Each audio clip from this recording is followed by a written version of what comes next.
নির্বাচনের সব প্রস্তুতি ডিসেম্বরের মধ্যে শেষ করার নির্দেশ দিয়েছেন প্রধান উপদেষ্টা ডক্টর মোহাম্মদ ইউনূস। স্বচ্ছতা নিশ্চিত করতে গত 3 নির্বাচনে দায়িত্ব পালন করা প্রিজাইডিং কর্মকর্তাদের যথাসম্ভব বাদ দেওয়া, সব ভোটকেন্দ্রে সিসি ক্যামেরা স্থাপন, দায়িত্বরত পুলিশের শরীরে ক্যামেরা স্থাপনেরও নির্দেশনা দিয়েছেন তিনি।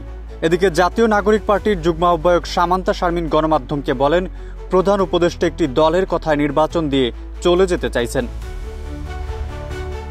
বুধবার প্রধান উপদেষ্টার বাসভবন যমুনায় এ বিষয়ে বৈঠক অনুষ্ঠিত হয়। বৈঠক শেষে রাতে রাজধানীর ফরেন সার্ভিস একাডেমিতে সংবাদ সম্মেলন করে প্রধান উপদেষ্টার নির্দেশনার কথা জানান প্রেস সচিব শফিকুল আলম।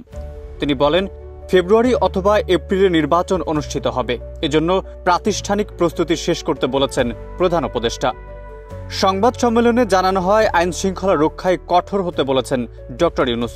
নির্বাচনের আগে সব ডিসি, এসপি, ইউএনও, ওসি বদল করা এবং নির্বাচনের লটারির মাধ্যমে দায়িত্ব দেওয়ার আলোচনা হয়েছে বৈঠকে। প্রেস সচিব বলেন, নির্বাচন ঘিরে আইন শৃঙ্খলা বিষয়ক যত প্রস্তুতি রয়েছে তা ডিসেম্বরের মধ্যে সম্পূর্ণ করার নির্দেশনা দিয়েছেন প্রধান উপদেষ্টা। নির্বাচনের প্রস্তুতি এবং সংস্কারের অগ্রগতি হলে আগামী রমজানের আগে ফেব্রুয়ারিতেই জাতীয় সংসদ নির্বাচন হতে পারে।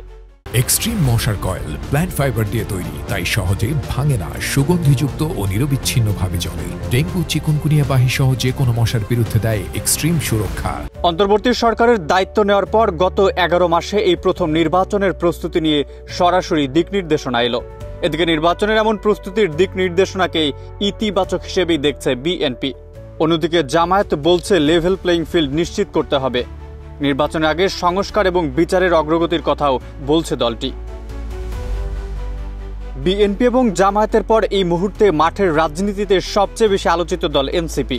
নির্বাচনের প্রস্তুতির এমন নির্দেশনার ব্যাপারে জানতে চাইলে দলটির যুগ্ম আহ্বায়ক সামান্তা শারমিন গণমাধ্যমকে বলেন, নির্বাচনকালে আইন শৃঙ্খলা রক্ষাকারী বাহিনী নিরাপত্তা দিতে সক্ষম কিনা তা নিশ্চিত করতে হবে। এছাড়া কিভাবে নির্বাচন হবে? প্রধান উপদেষ্টা একটি দলের কথায় নির্বাচন দিয়ে চলে যেতে চাইছেন। শুধু নির্বাচন দেওয়ার জন্য কিংবা তার মামলা খালাসের জন্য তাকে বসানো হয়নি। আইন শৃঙ্খলা বাহিনীর সংস্কারের দাবিও তোলেন নেতা।